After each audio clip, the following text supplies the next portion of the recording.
I learned that forgiveness is much more powerful than hatred, and love is more powerful than any weapon of war.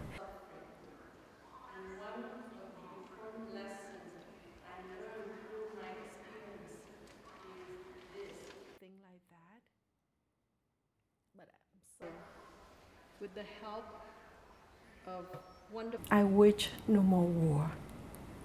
I wish none of them suffer like me anymore. By students standing up for educational reform, and there's various leaders, but the one leader that women's presence in the uprisings has put them at the forefront of protests against dictatorship and tyranny beyond their traditional image as sisters and mothers of male actors.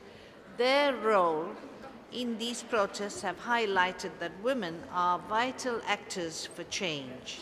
Basis to make this point, but just from a lot of observation.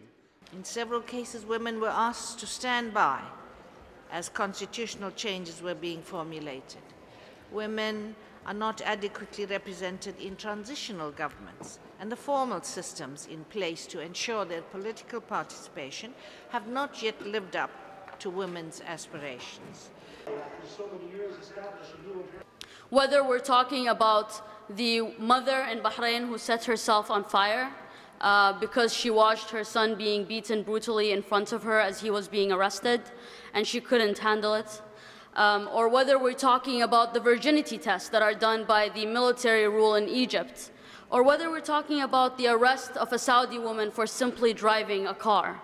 We see that injustice is everywhere. The reduction in funding is a death warrant for large numbers of countries who are dependent on the Global Fund to fight AIDS, tuberculosis, and malaria, and are not going to have the programs expanded until 2014 because the major donor countries are cutting back or withdrawing their contributions. Naturally, women who bear a disproportionate brunt of the virus will feel the consequences. The reduction in funding is unconscionable.